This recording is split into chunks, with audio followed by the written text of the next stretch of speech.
Hello, I'm Jeff Paur, senior writer with RealTime Fantasy Sports. It's Wednesday night, so that means it's time for our Fantasy Life Championship live stream event. As always, we are going to broadcast live a Fantasy Life Championship draft every Wednesday night, and I'm joined by my good friend Howard Bender. Howard, thanks so much for coming on. As always, should be a lot of fun again. Thanks for having me. Very excited about it. I mean, listen, this is like a fun part of my Wednesdays. These are my Wednesdays now. I dig it, man. It's great, and it's only 5 o'clock in the afternoon for me right now. So feeling even good. Better. And I heard I have I don't know if this is true, but Travis Kelce and Taylor Swift are in this draft. So they just moved from the podcast. They're coming straight over here, and they're going to join us, I think, a little later as well. So that should work out well, I think. I'm hoping it'll get the viewers up. I think it definitely will get the viewers up, especially if you saw that Taylor released what her album cover looks like, Life of a Showgirl. Right? I think it's good. Did you see the video of Jason Kelce announcing her on the podcast, introducing her? I did. That's some funny stuff, man. That's definitely some funny stuff. I was just watching it because my daughter's all into it. So it's kind of entertaining. It's funny stuff, though. You're right. Those Kelce brothers are a little crazy. So, but we have our live stream here.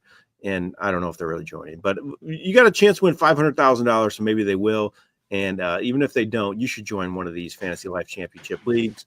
Go to RTSports.com, and Howard's got a link, promo code, I should say, for a deposit match. You should definitely take care of that.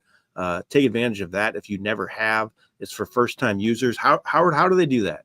It's very easy. Just go to RTSports.com/Bender.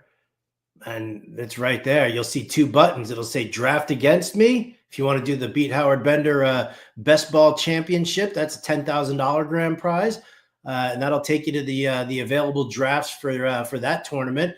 And then there's another one that says deposit. And as long as you click that button there at rtsports.com/Bender, you'll get a 50% match on your first deposit up to $500. So considering you could do 3 of these Fantasy Life Championship drafts, 3 for $850 is the deal, right? Yeah. Why wouldn't you? Why Exactly. wouldn't you take advantage of the promo code and put in $600 and then get a free $300 from RT Sports, and then there it is right there. There's your entrance fee for three of these drafts. And I want to mention this too: your Beat Howard Bender contest, which is a premium tight end one. That is our fastest selling contest out of all of them. So if you want to get into that, it's 76% sold out. Howard does a lot of these drafts as well. He's in a lot of them. So you get to go up against him in a lot of these best ball drafts, but it's a chance to win $10,000. It's 76% sold out right now. Howard has been crushing that in all those drafts and getting all those people in it. And they're having a lot of fun, I think, as well. I know you definitely enjoy doing those drafts. I love doing those drafts. Be nicer to me with your team names. They're so offensive right now. I mean, I kind of dig on that aspect of it, but it's like, when if you look at this draft board that we're working off of tonight, right? The rtsports.com/live, you see like the names, but there are so many different like spoofs on the name Bender with a lot of profanity, if I must say. It's tough to track like whose turn it is on the draft. And last week, everybody was so nice to you here, Howard. You thought we were turning over a new leaf, didn't you? I thought so for a fleeting moment. And then I got into the draft room and I was like, Bender, what? Come on. Oh, no. Is that you're talking about my sister now? Oh, no. Poor Howard. But this draft is going on right now. So I will bring up the draft board. Again, if you want to get in one of these, go to rtsports.com. You can click on that Money League link, see all the offerings we have on there. This is a chance to win $500,000, though. And I've noticed, Howard, after those preseason games, I don't know if you've been in many drafts since then, but there's been some movement. So I'm kind of intrigued to see what happens tonight. There's definitely some players moving up and down the boards. Right now, the first round's still fairly chalk, except we see Amon-Ra St. Brown. He goes there in the 6th spot. So he went before Justin Jefferson. I don't know if I've seen that yet. I have not seen that yet. And I think that right there is at 9 is the highest I've seen Nico Collins go. Yeah. There you go. We have some. I dig that. I mean, it's really fun. What's that? I'm sorry. No, we have some movement already. Yeah, Yeah. for Yeah. sure. I mean, it's because what I think is really cool about this is that what we've seen here in these drafts so far is that it's been very, very running back heavy. So to see, Chase, Lamb, Jefferson, that's great. But for, Amon-Ra, Nico Collins also to make that appearance right now, I do feel like some people are kind of coming around to the fact that those third and fourth round running backs, I mean, if you can get elite level wide receivers, right? If you can get like a Jefferson or a Chase or a Lamb, right? There's no worries about like a third or fourth round running back. There are some great names out there still. Might be a little bit of a changing of people's draft strategies. Yeah, and there's only so many of those receivers, the top-notch ones, that are going to catch 100 plus passes, and Yeah. I think these are all the guys going off the board right now. So, kind of interesting to see it play out that way. We had Genty go last. A-Chain went before Genty. That's I think That's a little, first. yeah, that's a little new for me as well. I don't know. What's your feelings on A-Chain for this year? I don't know if that's another guy we haven't really talked about a whole lot, I don't think, but you bullish on him? You think he's going to keep it going? I mean, he's never run for 1,000 yards. I think he had 901 last season, but he had all the catches. You think he's going to keep getting those catches to keep that value high? And I think that's one of the biggest issues that I have with him is that he's so pass catching dependent. Mm-hmm. I mean, listen, Alvin Kamara made a career out of that, right? It was like 3 straight years of 81 receptions. You could like set your watch by it. Yep. But I think Achane is just, to me, he's just a little too dependent on the pass.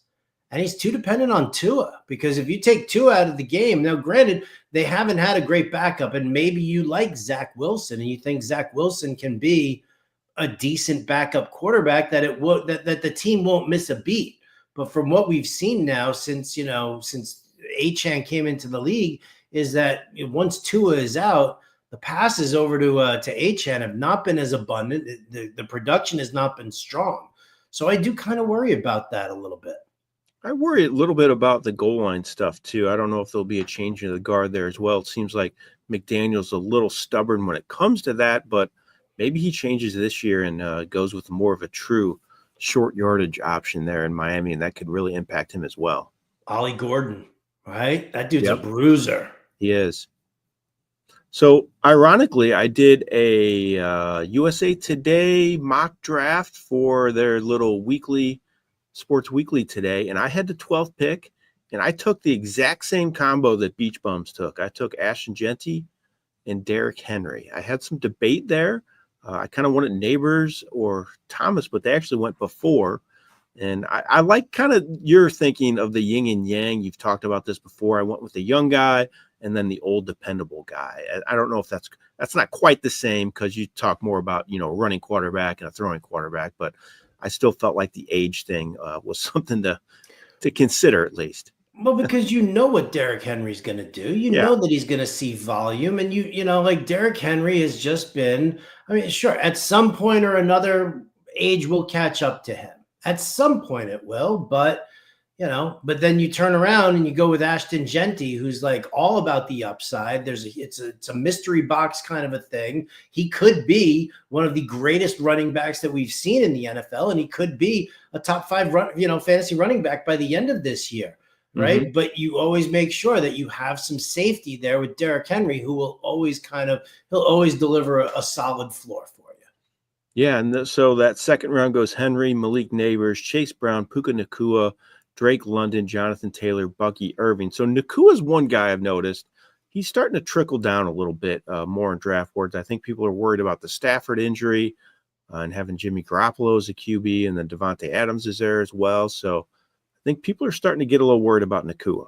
Yeah, I mean, listen, but it's also kind of funny. I mean, it's really about what is Stafford's health. Is he going to be okay for the start of the season? They keep saying that if the season started today, he'd be playing, but they're just kind of playing it safe with him. Stafford's a veteran. He doesn't need the preseason to get ready. He really doesn't. So I'm less concerned about that aspect of it. But I mean, listen, I've always, kind of wondered about, Puka Nacua, why he's always paired up with like another top receiver, right? You've got, for years it was him and Cooper Kupp, and now it's him and Devontae Adams. So, really I mean, I don't mind it at all. I don't. Oh, it's Suncoast. Hey, Suncoast. Another good picture from Suncoast, by the way. He always has some good ones. Yeah. Yeah. The thing I don't like about the Stafford news, though, is they say it could be something that is reoccurring. So that always is a big flashing red flag to me, a back injury that could, flare up again at some point. So Well, that when was the last time? When was the last time you ever heard anybody say, "I used to have a bad back"? that's a true statement right there. Right? Us old guys know what we're talking about, right? Yeah. Oh, the L5 S7 disc is really getting to me right now. And as always, if anybody has any questions, comments about the draft, please leave them in there, and Howard and I will definitely answer everything and anything you have to ask us, or any comments about the draft as well. Always enjoy getting those. So Josh Jacobs, Brock Bowers, AJ Brown, they go next. Again, this is nothing too unusual here. Jacobs is another guy. I think he's a really safe pick, quite frankly. And there's a lot of safe second round picks kind of. I think Jonathan Taylor falls in that same category as well. I would not be upset at all if he landed to me. So there's definitely still some really good value for those second round running backs in my opinion. Yeah. Oh, absolutely.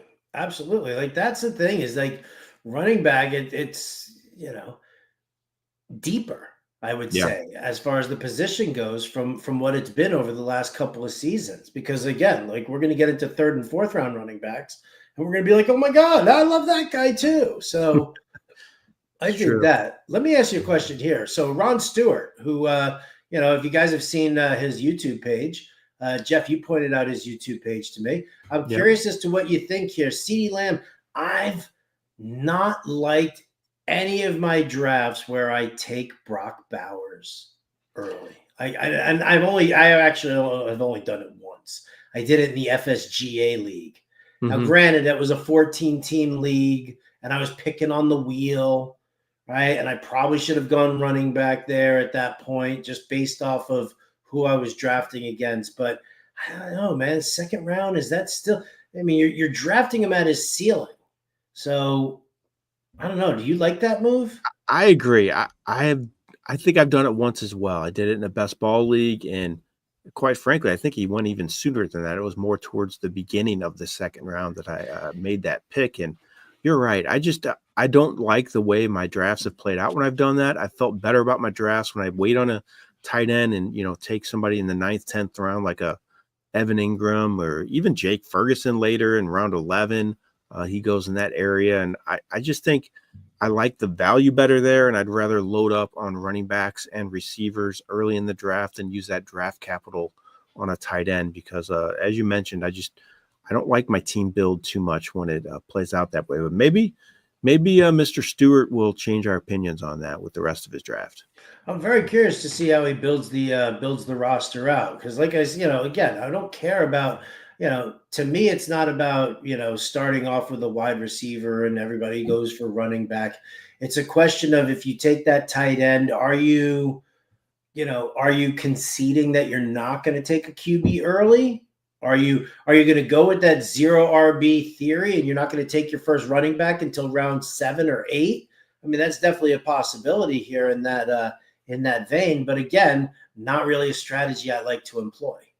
Yeah, exactly. And there's 4 teams that have gone 2 running backs start the draft. We got the big team took Bijan and Kyron Williams. And you have Saquon Barkley, Josh Jacobs, A-Chain, Chase Brown, and Ashton Genty and Derrick Henry. Is pretty good running back duos there. The Saquon, Josh Jacobs one maybe might be my favorite, even though I took Genty and Henry in my other draft, but those I mean, listen. Oh, look at another that. one. Straight Kenneth cash, Walker. homie. Barkley, Jacobs, Kenneth Walker. That is bully RB if I've ever seen it. Boom. That it is. So Omar and Hampton, that was one of the guys who's had a lot of movement with the Najee Harris stuff. He's actually doing some things in practice now, but who knows what's going on there. But he's a guy that's going to the 3rd round now in drafts, and nearly every draft. I saw him go with the 1st pick in the 3rd round last night, and he goes with the 4th pick here. Are you good with that? You good with taking Hampton that soon? I mean, it really depends on who's still on the board. Like, I would never have taken Omari and Hampton over Kenneth Walker. Greg Roman came out and said today that even if it's not Najee Harris, that Hampton's going to be sharing snaps in week 1. Yep. Hassan Haskins probably is going to be, that guy, unless Kamani Vidal actually does something. But I find that, it doesn't bother me that he's sharing the role, but I think that there are a lot of people out there who think that he's just going to take over and be that every down back. And maybe he does eventually, but I don't see that happening. Unless he's so crazy dynamic through the first couple of weeks of the season, I don't see him really not splitting the role at all until, maybe very late in the year. Yeah, I know a lot of people like to mention that the Chargers do like to have a run-heavy offense, but I just look at last year, J.K. Dobbins, he took over that second half of the season, was the pure lead back for that team, and his numbers still weren't really off the charts fantasy-wise. I know Hampton's a more talented player and a much higher ceiling, but I think it's something to at least consider that, their running back from last year wasn't really a fantasy darling, so that kind of gives me some pause with Hampton as well. Yeah, as it should. I think it should. Listen, I'm not, again, I'm not anti Omari and Hampton. It's just, again, when you're taking these guys at that spot, you're saying that you're getting their ceiling this year, and that's a very, very tough thing to do for any kind of rookie. Right? That's why everybody loves Brock Bowers and everybody loves Lad McConkey. Yeah. Right. Who's here, second pick of the 3rd round. Right. If you're talking about a run first offense for the Chargers, and you just re-signed Keenan Allen, plus you drafted Trey Harris to be your big split end, but you run a ton of 12 personnel, it's 2 tight end sets, is Lad McConkey really going to build more off of his 1,100 yards and 8 touchdowns? Great year, phenomenal value because you took him in the 8th round. But for him to pay off fair value here in the 3rd round, he's got to go, significantly higher on the yardage total or the touchdown total, one of the two. Yeah, he's going to have to take a big step forward. We had 3 receivers go to start the 3rd round: Higgins, McConkey, Hill, and then it's been running back and QB heavy. We have Hampton, Walker, Lamar, Breece Hall, Josh Allen, Alvin Kamara. Alvin Kamara, he seems like another guy that some fantasy pundits are kind of getting down on. What are you losing any faith in him at all? Or are you still okay with it? They're finally listening to me, Jeff. They're finally listening to me. I've actually been pounding this drum for a very long time. I actually said it back when, Kellen Moore became the head coach for the Saints. Now, listen, if Kamara can take it between the tackles and actually deliver 1,000-yard rushing season, well, then great. That's fine. But here's a guy who made his career on pass catching, and Kellen Moore does not throw to the running backs or very little. Now, people are going to be like, well, he's Alvin Kamara. Of course he's going to still get it, right? You can't put that back in the bottle. That's what they tell me, Jeff. You can't put that back in the bottle. But when I turn around and I say, well, Kellen Moore, never gave Tony Pollard his due for pass catching in Dallas. Then after a career year, Austin Eckler went into the tank when Kellen Moore became his offensive coordinator in Los Angeles. And they said it to me then. Can't put that back in the bottle, Howard. He's Austin Eckler. Guy's a legend. He's a monster pass catcher. What did he do with Kellen Moore there? It was terrible. And even Saquon Barkley. Everyone's telling me, well, it's because Saquon Barkley was going for a rushing record. That's why they weren't throwing to him. That's why they were just handing the ball off to him all the time. He saw 53 targets. That's the lowest that he's seen since the one season where he only played 2 games. So, it's like if it looks like a duck, quacks like a duck, it's probably a duck. So why are you telling me that, and not you, Jeff, but the people who, tell me I'm wrong. If Kellen Moore did that to Tony Pollard and to Austin Eckler, and technically to Saquon Barkley as well, what's he going to do with Kamara? I think it's all very good points. I have no problem with it. And I think one of the reasons I'm souring on the whole Saints offense is just that QB situation. That might be the worst I've seen in a long time. I mean, Spencer Rattler, Shug does not look to be the answer, or in the early going at least. And I saw Rattler last year, and I didn't think he looked very good at all with his chances. And that worries the heck out of me. I don't think I want any part of that offense at this point. No, I'm definitely with you. Imagine a quarterback room that actually makes Cleveland's quarterback room look decent. It does. You're right. Who would have thought that? Not me. It's not on my bingo card, sir. So the other big mover, and he went in the same spot I saw last night, Trevian Henderson. He had that huge kick return. He made some catches and had one big run. He goes at the end of the third round, 11th pick, to the Russell Cruz team. Recalcitrants. Easy for me to say. So he goes there in the third round. I felt like I was higher on Henderson than most, even before this all happened, but I still don't know if I can spend that draft capital on him at that point. It does seem a little bit high there in the third, and then he pairs him up with Harvey in the fourth, which is interesting.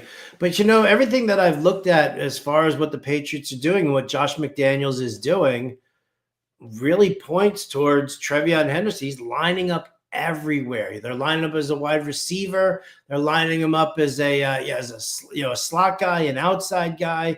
I've watched him line up as a second running back in the backfield and then go out to the flat.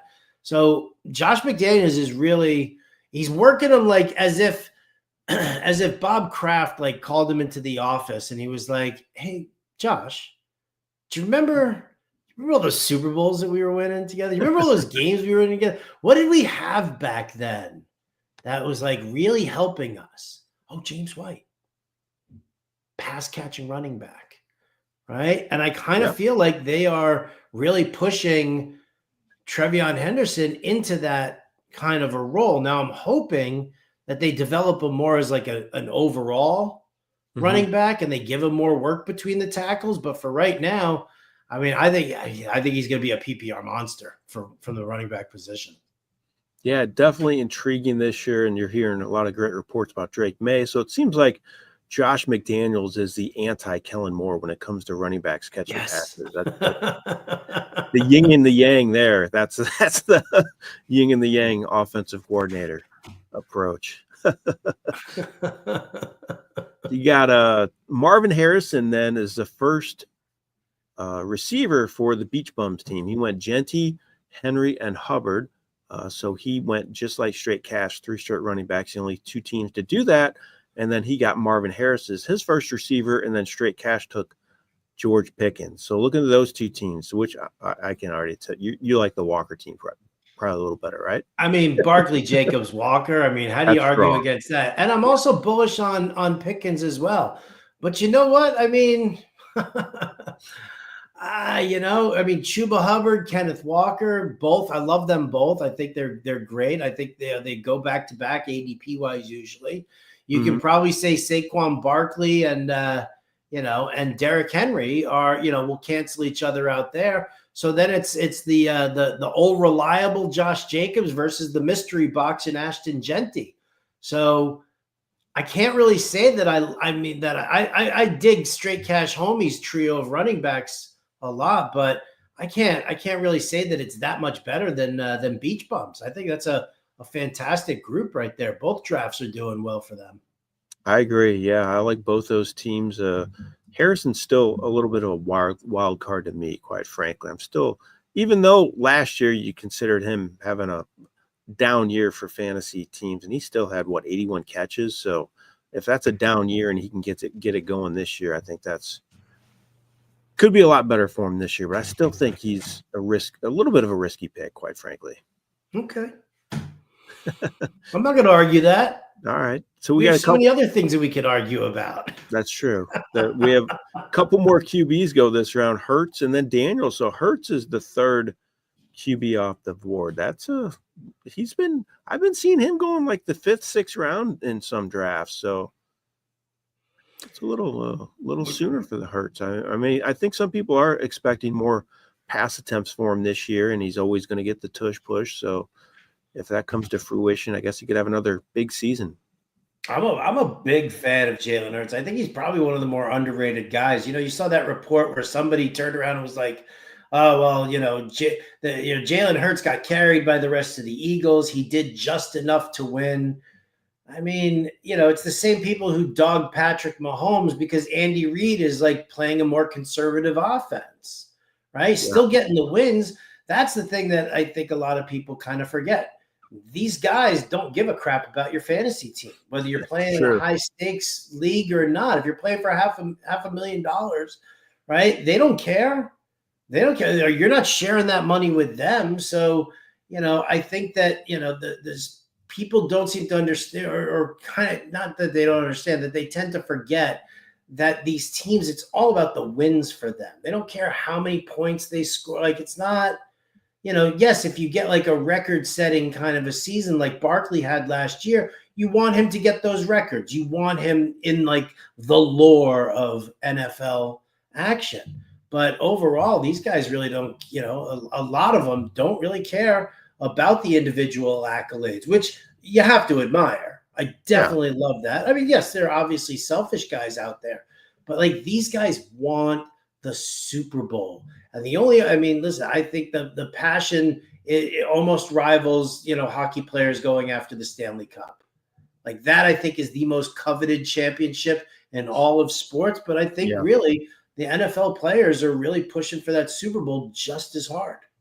Yep, for sure. And I think what Andy Reid does a great job of is just taking what the opposition gives him. And they didn't have the weapons last year, for quite frankly, to push the ball downfield like I think a lot of the fantasy owners wanted them to. I mean, this year I think they're more set up for that. So hopefully it happens. But you're right. They're trying to win games. And I think a lot of the good coaches, at least, are going to do what's best for their team and try to give them that Super Bowl for sure. Bears team there. Now this is the, anti-straight cash and beach bums team. They got 4 receivers and James Cook as their running back. So Jamar Chase, T. Higgins, both Cincinnati receivers, Mike Evans and DK Metcalf. All in on Cincinnati there. Well, is he all in on Cincinnati, or maybe should he have Burrow, you're right. I mean, we're looking in the chat over here, and Brent Campbell.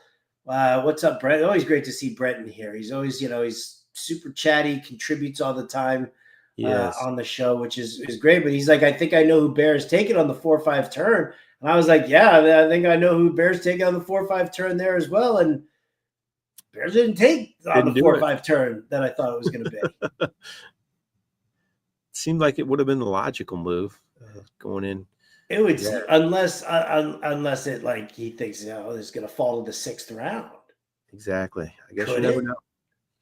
You never know. James Cook is the number 1 back, and he signed the fairly big extension there, and what the hold in, whatever that is. These terms are all crazy now. He was holding in, so I don't know. I just think that's a weird way to put it, but he's back, I guess, and he's their number 1 back for this year. I don't know about him, quite frankly. The touchdown totals were way up from forever for him because he's always been a guy that's held out of the end zone with Josh Allen, get a lot of the work running him in the red zone. But Cook there is the number 1 back for Bears too. Do you think his touchdown success is sustainable this year? You think he can keep it going? Let me ask you a question here real quick, Jeff. What's the line on words I can or can't use on this show? No, seriously, what's the line? Well, what's the line? I mean, I think anything goes on the show. Am I right? So if I were to turn around and just say that James Cook is a little bitch, That's okay. I can say That's that. okay. No line was crossed.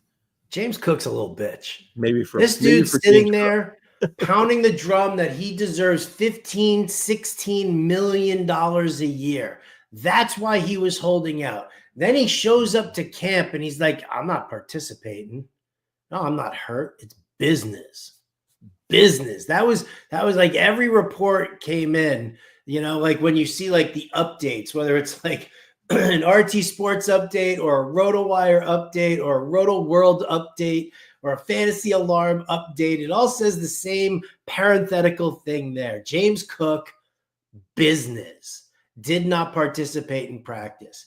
If you're going to sit there and demand $15-16 million and throw this number so crazy and outlandish after one good season, and then you walk into camp and say you're not participating because this is business, and then you back down and you sign for $12 million a year, I don't give a crap that $30 million of the $48 million was guaranteed. You're running around telling people it's business, it's business, it's business. And then you show up and you're like, I'm going to be a little bitch. I'm going to take a lot less money than I've been asking for. Seriously. I think he was sitting there at practice going business, business, business. Oh, damn, Ray Davis is going to take my job. And he caved in. Caved in like a what? Like a what? Like a little bitch. No, you're right. I mean, I don't know how much leverage he really had. I mean, he was just banking it on last year, like you said. He has 2 straight 1,000-yard seasons, but overall his numbers are not, anything of the elite backs in the league. At least I don't consider him an elite running back. And I know he's just trying to get his money at this stage of his career because that's kind of where it starts to plateau for these backs. But you're right. He kind of did cave. But I think you may be right, though. He was probably watching practices take place, and they're doing fine without me. Maybe was his thought process there. Because he also knows that the touchdown total, to your point, to your earlier question of is it sustainable? No, I don't think that number is sustainable. Yeah. I mean, listen, I love the way that that Joe Brady ran it last year, right? And it was when we're inside the 5, we keep the ball on the ground. Either Josh's going to keep it himself, or James Cook is going to run it in. Now, if you believe that is the case, that is what they're going to do again this year, then if you're every defensive coordinator, they get inside the 5, what are you going to do?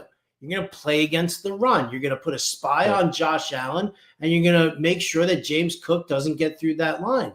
So what is Joe Brady probably going to do? Maybe throw the ball a couple of times more. So I don't necessarily think that James Cook's touchdown total. I also don't think Josh Allen's touchdown total is really that sustainable. I know he double digits in the last 2 seasons, but at some point you got to tell this dude to stop running also. Otherwise he's going to end up looking like Anthony Richardson. Yeah, I agree with that. They don't want him to take too much of a beating there for sure. We didn't talk about round 4. Trey McBride fell to round 4. He's usually a 3rd-round pick. So he falls there, and I think that's where we'd feel much more comfortable taking him than Bowers in the 2nd. At least I would. Oh, 100%. Fantastic value. Has done it for multiple seasons, right? They've got the same crew in Arizona. I agree with you completely. I think you're right. McBride is a much better value there in the 4th. Beach Bums ruins Bears 2 dreams, and he gets Joe Burrow with the last pick of the 5th round goes Joe Burrow. Gone. Joe. I wouldn't have expected him to come back. I mean, yeah, no. Like if you really wanted the stack, I mean, we're just busting on you, Bears. We're just of playing around, right? But because if you really did want that stack, then you would have done it instead of either Mike Evans or DK Metcalf, regardless of whether you think that like that's value for DK to fall to the 5th round or something like that. But yeah, I mean, if he really wanted the full blown stack, I think he's just pretty content with having both receivers. Yeah, talk about that. We can talk about that a little as well. Finding those big point totals in the fantasy championship playoffs is really what you want to do. So I have no problem at all trying to stack. I mean, even if it's receiver, if you think the Bengals are going to have huge games in weeks 14, 15, and 16, or 15, 16, and 17, I should say, then go ahead and stack up on them. I think it's a strategy that I definitely employ a lot more in a contest like this than I would in just your standard home league. Yeah, and like any standard redraft league, stacking, like that's one thing I think a lot of people kind of forget about. If you're playing in a large field tournament, even though it's like you're technically playing in a 12-team league here, you're competing for the overall grand prize, so it's a large field tournament. Any large field tournament, whether it's best ball or season long, where you are making roster moves, you're drafting differently, and the stacking is great. But if you're sitting there and you're just playing in a regular old 12-team league and there is no grand prize, you're putting yourself at a much greater risk, right? Because you're doing it in a tournament because you're swinging for the fences. Yeah. Right. But if you want to win your home league, you can't be so dependent on one team, right? So if you want to pair up Burrow with Chase or Burrow with Higgins, then great. But I don't think in a regular redraft, you go full stack. Agree. Totally agree with that strategy. Another guy that I was kind of intrigued by in the preseason was Travis Hunter and his usage. And we saw they had him running with the ones to open up, and he didn't really get in the defense until late. So to me, it looks like they want to use him a little more offensively at this point. And I think that's a positive for his fantasy value, obviously. And I don't feel like the needles move much, though, even with that said, because I felt like he was going a little higher in earlier drafts, and now he's fallen a little bit, and he's kind of stuck there. Yeah, and everybody's kind of cooled off on the whole thing, but because they like really sat there watching him try and catch, and he was spent OTAs and mini camp and the beginning of training camp catching the ball against his body as opposed to catching it in his hands, and people think that that's, so some people just think that that's like, no big deal. But if you're catching with your body and you get hit by a defensive back, I mean, there's no control, right? Because you're getting jarred and moved around. But if you're catching with your hands, you can at least kind of stiffen up when you take that hit and you're not moving as much. And so I think that was one of the things that he was working on in training camp, and why I think they gave him more receiver work. I think he needed to learn the receiver work more than he needs to learn the defensive work. I think he's a perfectly fine cornerback. I think he's going to be a great cornerback. I'm wondering if like this is just, their way of saying, hey, listen, you're still new and young, and what we want to do is we want to develop you as a receiver. We already know you can play cornerback. So we're going to we're going to put that on the back burner for a few, really have you focus on being a top wideout. And once you achieve that, then we can start bringing you into more defensive packages instead of limited defensive packages. I think there's a method to the madness, or at least there should be. I gotcha. Makes sense. So Jan Bolton asks, how do I go about getting in a draft you guys are critiquing watching? So, Jan, we do these every Wednesday at 9 p.m. This is the Fantasy Life Championship draft, and we will usually advertise it on the X, and it's usually on the home pages of RT Sports as well. So there will be a link on there to sign up. So if you want to get in one, definitely look into doing that. You could sign up right now if you'd like as well, because it is available on the website next week, Wednesday, 9 p.m. Eastern. So that's how you do it. There's your answer. All right. So another question for you. So DJ Moore, Odunze. Moore's fallen a little bit more now. He used to go a little higher. I feel like he's moving down a little bit because Odunze is getting a lot of love in camp. Who do you prefer at their current price tag? I mean, I kind of think, at their current price tag, I'll take Odunze, but I think DJ Moore ends up being obviously the bigger receiver here. I think we're going to see a lot this weekend with the Bears' next preseason game. Ben Johnson, who has been very vocal about the fact that he is not happy with the way this offense looks right now. Very critical of Caleb Williams making mistakes and not picking up the scheme like he should. But then he sat his entire first string, in the first preseason game. So we didn't really get to see him in action. This week, Ben Johnson specifically said his starters are going to play. Now, maybe it's only a series or two. I don't know. But I think it's going to be a very telling week for the Bears to see how this offense is going to click. They're squaring off against the Bills. Good, solid defensive players. If the Bills start their starters on defense, at least from the beginning of the game, I'm going to be very curious to see how Caleb Williams and the Bears kind of match up. Yeah, I think it's all just going to depend on Caleb Williams for both those guys, because I think both of them have a good opportunity to have big fantasy seasons. I still think DJ Moore could be absolutely huge, and more of that Amon-Ra, St. Brown role where he's, just racking up the weekly catches. And I think Odunze could be a good red zone target, stretching the field a little more. So I think they still have value. It's just going to depend on Caleb Williams. Like you said, can he pick up that offense? You've mentioned it in the past. You mentioned it in your column that you wrote for us as well. It's a bit of a complex offense. And, it's the third straight season Caleb Williams had to learn a new offense. And it's tough to, get it down that quickly. Yeah, and I agree with that. I will ask you this. What do you think of Rome Odunze? Did we talk about him last week? I can't remember. I don't think so. So Odunze, he came from Washington. Very, very cool, dynamic, heavy passing volume offense. It was Ryan Grubb. And we saw Ryan Grubb as the offensive coordinator in Seattle. What Grubb does is he likes to, he's very pass heavy, but he focuses on one wide receiver, really locks in on one wide receiver. And then the other guys, they'll get targets here and there, but their routes are more about misdirection and pulling coverage away from where he really wants the ball to go. Right? That's Grubb's scheme. That's what he likes to do.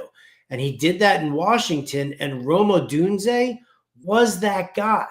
He was the featured player in that offense. And so I kind of wonder if he's not in a scheme where he is the featured guy, are we overvaluing Rome Odunze? Because maybe he's a guy who excelled beautifully in college, right? Because he was the centerpiece of this offensive passing attack, right? Like guys like Corey Davis was at, was it Central Michigan or Western Michigan where Corey Davis went? He was phenomenal in college because the passing attack centered all around him. And then he comes into the NFL and terrible. So I wonder if you're doing that with Odunze. I don't think I have one share of Odunze, and I kind of share the same concerns. I feel like he's really getting a lot of love lately. He's another guy kind of moving up draft boards a little bit. I'd still rather have more for the reasons you mentioned. I just think he's going to be featured more. He's going to be more of that safety net, safety blanket for Caleb Williams. So I don't know. I'm like you. I think Odunze has some concerns for me, and I do wonder if he's getting overvalued a little bit. It's it's just one of those things. Listen, I'm not trying to knock the player, and Ron Stewart, if you're watching this, I'm sorry, I'm not trying to tear up your team at all. I think because I'll say a billion beautiful things about James Conner and Jaden Daniels and CeeDee Lamb, right? I'll say all sorts of nice things.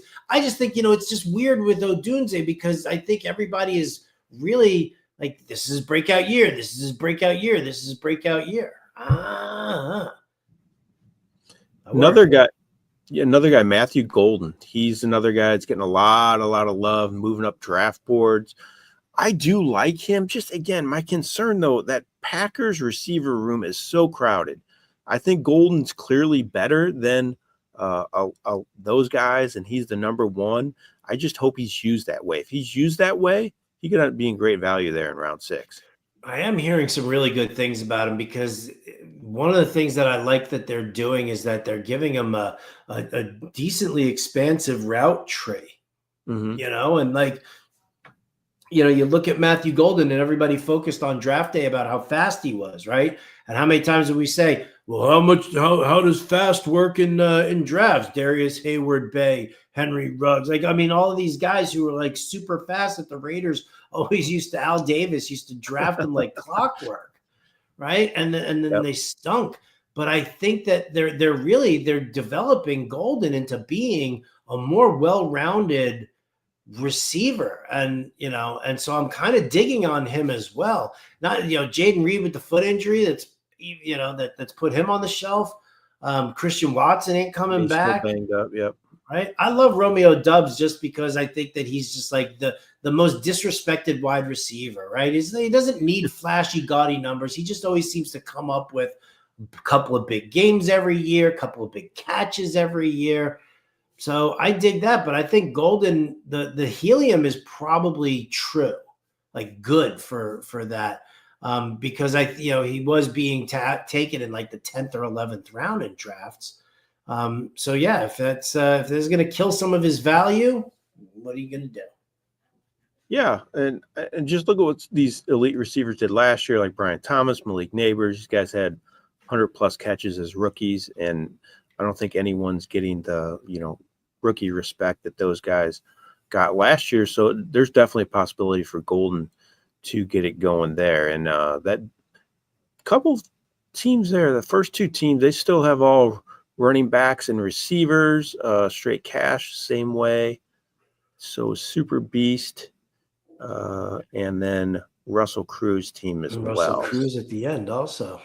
Listen, I don't mind it, right? I mean, running backs and wide receivers are your bread and butter. And there are plenty of quarterbacks. I'm very what I love here the most is that, that next level of quarterbacks typically goes in like the 6th round and into the 7th. And here we're sitting right now with not a single QB taken or a single tight end taken in this round. Another spot where we see that next tier of tight ends go.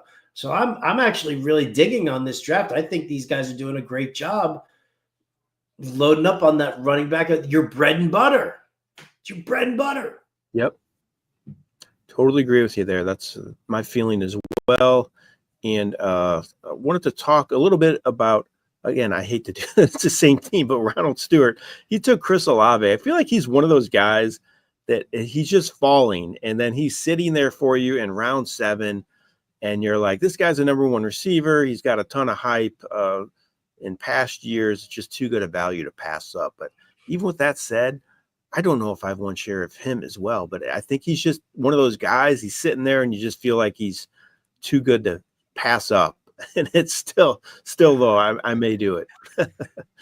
I'm with you. It's so funny because he made that pick as I was like, I'll say nice things about James Conner and I'll say nice things about Jaden. And I watched him pick Chris Olave and I almost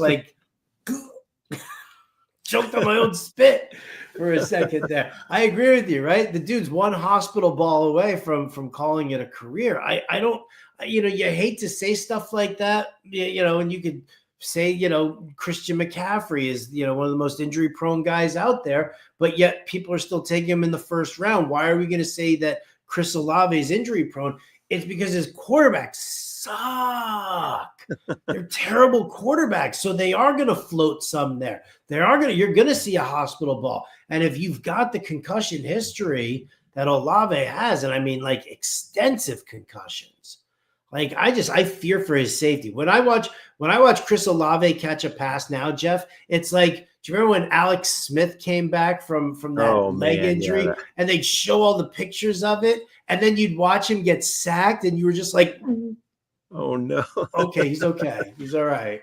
It was crazy. So I'm kind of like that with Olave right now. I get that, you can say that round 7 is just too much of a value. Tyler Shugg and Spencer Rattler. You said it earlier, right? Yeah. Didn't you call them little bitches? Oh, that was me and James Cook. But you meant it for the two of them. You meant that for Shugg and for Rattler. It's kind of funny to me too, because I always felt like Drake London and Chris Olave were like paired with each other. And now look at the difference. I mean, London's a 2nd round pick and Olave is going in round 7. Interesting. I love Drake London. Yeah, he looks absolutely massive as well. Like strong, like buff. He's really hit the weight room. So Brent is asking about Cream's team, Worthy, Williams, and Hunter. And I was kind of eyeballing that a little bit. I love J-Mo Williams. I think Jameson Williams, I'll give you a little hot take right here. You want a little hot take? I think Jameson Williams has more fantasy points than Amon-Ra St. Brown this year. Ooh, wow, that is a hot take. I love what they've done with him and how much they've expanded, and Amon-Ra, I almost feel like he's got like that, that shrinking ADOT, right? Where like all of a sudden he's master of the short passes, and in a PPR format, his volume is fantastic. But JMO has that explosiveness that we see, that he can pop one of those 50 to 60 yard touchdowns that I don't see Amon-Ra doing. And so the question is if they're increasing Jameson Williams' role, right, in this scheme, and it's going to be really interesting to see what John Morton, the new offensive coordinator, does, with this. But I like Williams a lot.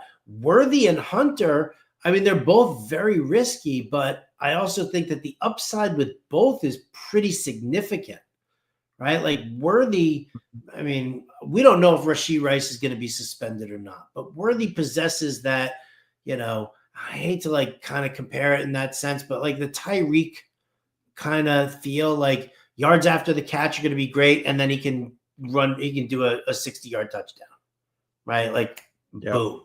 So I think Worthy is capable of doing that. And I just think that Travis Hunter will probably see some good volume in what could very well be a strong passing offense. We've seen what Liam Cohen did with Baker Mayfield, right? Can he do that with Trevor Lawrence? And is that going to make it an even more potent passing attack opposite Brian Thomas? So I think they're both great upside picks, right? JMO I like. But what I like about what Cream did as far as his structure goes, and here it is again, it's the yin-yang. Drake London, very safe floor. Very safe floor. Jameson Williams, I think, has a good floor. And then you've got your upside guys, Xavier Worthy, Travis Hunter, and if Stephon Diggs pans out, which I kind of feel like he's primed to, then you can afford to take like risky guys like Worthy or Hunter, who might have a pretty low floor, but the ceiling is off the charts. Yeah, I was going to mention Diggs as well, because Brent didn't mention that in his comment there, but I like the Diggs pick in round 7. I'm really coming around to that a lot more. It seems like he's going to be ready for week 1. Drake May is getting all sorts of love as well, and I think Diggs is clearly the top receiver in that offense, so I'm kind of intrigued by him at that price point. But Cream still doesn't have a second running back, so I'm kind of intrigued to see what he does here. He took J.K. Dobbins. J.K. Dobbins, who is the RB1. He's going to share the work with R.J. Harvey the entire time, right? Nothing wrong with that. Nope. It's funny with Diggs, the sneaky stack, right? I hate to say it, right? As a Jets fan, too, this kind of hurts my soul a little bit. But could the sneaky stack this season be Drake May with Stephon Diggs and Hunter Henry? Or Kyle Williams? Yeah. No. You never know. When did the bigger question is John Morton? When did he stop going by Johnny Morton? It's the same guy, right? I don't think so. Is it the same guy? Oh, it's not Johnny Morton? I don't think it's Johnny Morton, the player. The receiver? Former receiver? It's not? So. Oh. It's so funny. I didn't even think about that. Let's see. John Morton versus Johnny Morton. Did Johnny spell it with Johnie, I think. N-I-E, Morton. Let's see. Maybe I'm wrong. I think you're right. I just had a typo in the name, and AI went, what? John Morton and Johnny Morton are two different people who both have careers in football, but in different capacities. All right, my bad. I thought it was the same guy. I don't know why. I thought Johnny Morton was a coach too, though. That's why I was confused. Yeah. All right. It says John Morton is an American football coach, and then Johnny Morton is a former wide receiver who just played for several teams. Okay. I was off. I apologize to John Morton. Your name's fine. Oh, man. All right. So we got about 6 minutes or so left here, Howard, and let's look at some of these picks that were just made here. We had Sam Laporte and Travis Kelce. These are two guys that kind of go right around each other all the time. And I think it's kind of a coin flip on who to pick there. But round 8, I like that value there for the tight end spot. Either of those guys, quite frankly. Yeah. Again, if they're pushing down tight ends and quarterbacks, you're going to get great value right now at tight end and quarterback. You're just that's it. Like, that's great value. So, I mean, if the field is going to give this to you, give it to you, right? Travis hanging out with Taylor Swift has been wonderful for him. It has, apparently. Kyle, it's Manang, right? It's Manangai, right? Is that how you Manang? Is that how you pronounce Kyle Manangai, or is it? I think that's how you pronounce it. Don't hold me to it, though. But you said it as best as I did. Yeah, that's the question. Him or Rashawn Johnson? It seems like Manangai is getting more of the love right now, and I've gotten quite a few shares of him. But round 8, that's pretty high for him. I think that might be as high as I've seen him go. That is easily the highest I've ever seen him go. The dude's got an ADP in the 200s. Yeah. I mean, I think Team Big may know something that we don't know. Does he? Maybe he does. Maybe he does. I mean, I'm not totally convinced on Swift. I am intrigued by him just because of the same reason Trevian Henderson, just the catching, pass catching stuff. I think Swift could end up racking up a lot of catches, even if he's not the, goal line back there in Chicago. Maybe that's what Big's counting on with Manangai.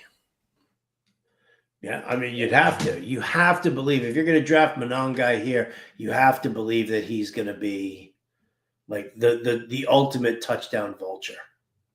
And how scared are you of Nick Chubb, who just got picked, when you hear Dameon Pierce is getting some run with the first team? I just don't know what that.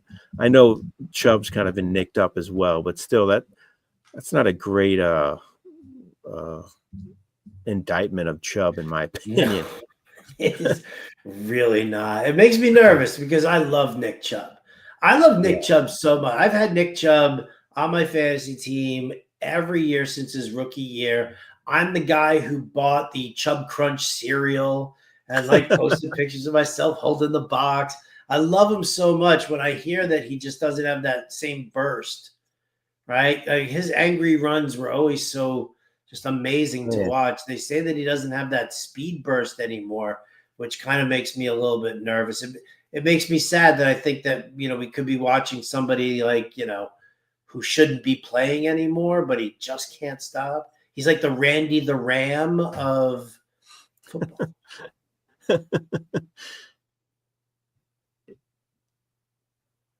No. Freezing up here a little bit, Howard. Oh, is that what it is? Who's freezing up? You or me? I think I am. I'm a little choppy. All good though. All good. We're back. But yeah, you're right. I absolutely love Nick Chubb, especially early in his career. I thought he was going to be one of the best of all time, and it's just sad. He's had some horrible injuries. Holy cow, poor guy. Yeah, just brutal. He could have been one of the greats. All right, Howard, it's that time. It's that time of the night again when we look at all these teams, even though they're not all full yet. We have several that don't have a QB, but who you liking out of these teams besides Suncoast's picture?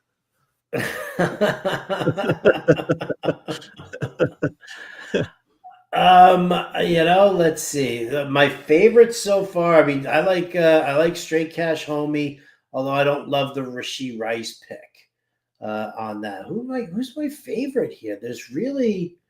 I know this is a tough one tonight. This is actually a tough one. I think I might have to go to Beach Bums at the tail end there, right? I think that he's got great running backs and good depth. He takes that, that shot on Mixon for the second half of the season. He's got a great gunslinging quarterback. I'm bullish on Marvin Harrison. And you know what? I mean, I think that, Deebo Samuel was going to be an integral part of this Commanders passing attack, and really just another way to keep the the completion percentage up for Jaden Daniels and keep building his confidence. I think Kupp is listen, if he stays healthy, could be a great upside pick. It's not a high volume passing offense, but as your third wide receiver, I definitely don't hate it. So I think I'm going to go with Joe Bradshaw. So I'm going to go with a team we have not talked about at all, and it's Super Beast. He got Justin Jefferson there in 7. I know he's already battling some hamstring thing, but I still think he's going to be completely fine. And then he got Taylor, Breece Hall in round 3, Devontae Adams, DJ Moore, David Montgomery is his RB3, Chris Godwin, who could be huge when he comes back. And they got Mahomes and Mark Andrews. So I think that's a pretty complete team. I don't think there's any glaring holes, and he's really solid across the board. So I'll say Super Beast, who has a picture of BB-8. First time I've seen that in a draft room. I dig it. I dig it. I mean, the new Star Wars, they weren't great, but I still enjoyed them a little bit. I am a Star Wars junkie. I will never say anything bad about any of the Star Wars movies. And listen, there are some of the shows there that I just haven't watched. I didn't watch Obi-Wan or anything like that. But you give me my first 3 Star Wars and then the last 3 Star Wars, right? We can forget the prequels. Like, I didn't need to see I agree. those. I thought Rogue One kind of kicked ass, how it brought you that other perspective leading into the way the original Star Wars started. So that's my favorite of all the new ones, in my opinion. I absolutely love Rogue One. I thought, don't hurt yourself, Howard. Come on. You almost got through the broadcast, and now he's going to go on the IL. My finger hurts. Oh, your finger hurts? I loved Rogue One, though. I loved it. All right. Good. That's enough. All right, Howard. This has been a lot of fun, as always. And as we mentioned to Jan with her question on there, we're going to do this again next week here on the channel. So, Howard, thanks so much for coming on. And thanks to everybody out there for participating in the comments and the draft as well. If you want to get in one of these, go to RTSports.com and click on that Money League link. You can see everything we have to offer. Thanks again, Howard. I really appreciate it. Always a pleasure, Jeff. Hey, next Wednesday, let's do it. Sounds great. All right. Thanks, everybody.